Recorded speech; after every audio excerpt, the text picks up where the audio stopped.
एक समय की बात है।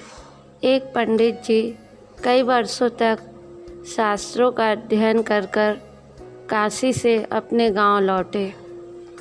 पूरे गांव में उनकी चर्चा थी कि पंडित जी काशी से शिक्षित होकर आए हैं और धर्म से जुड़े किसी भी पहेली को सुलझा देते हैं।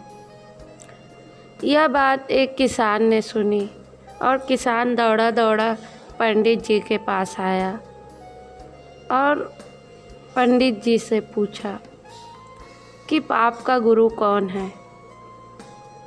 यह प्रश्न सुनकर पंडित जी चकरा गए।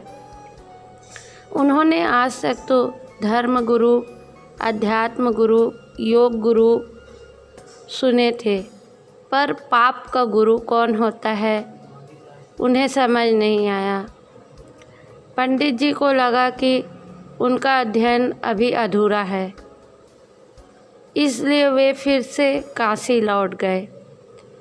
अनेक गुरु से मिले, लेकिन उन्हें किसी भी ने किसान के सवाल का जवाब नहीं बताया।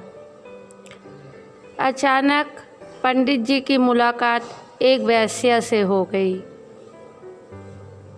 उस वैश्या ने देखा कि पंडित जी बहुत परेशान हैं, तो उस वैश्या ने पंडित जी ने से समस्या पूछी।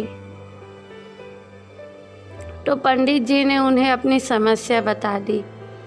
इस पर वैश्या बोली, पंडित जी, इसका उत्तर तो बहुत सरल है, लेकिन उत्तर पाने के लिए आपको कुछ दिन मेरे पड़ोस में रहना होगा। पंडित जी इस ज्ञान के लिए ही तो भटक रहे थे। वे तुरंत तैयार हो गए।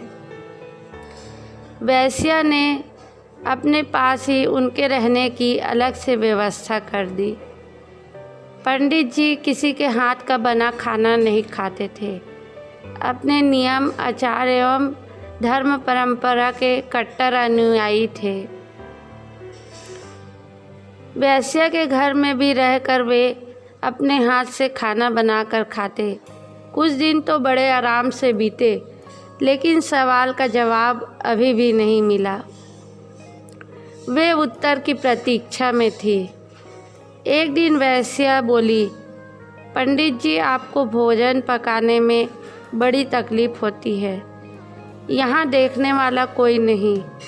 आप कहें तो नहा धोकर मैं आपके लिए भोजन तैयार कर दिया करूं। पंडित जी को राजी करने के लिए उसने अब लालच दिया कि मैं आपकी सेवा करूंगी, वह दक्षिणा में आपको 5 स्वर्ण मुद्राएं भी प्रतिदिन दूंगी। अब स्वर्ण मुद्रा का नाम सुनकर पंडित जी विचारने लगे। पका पकाया भोजन और साथ में सोने के सिक्के, अर्थात दोनों हाथ में लड्डू होंगे। पंडित जी ने अपना नियम, व्रत, आचार विचार सब धर्म भूल गए।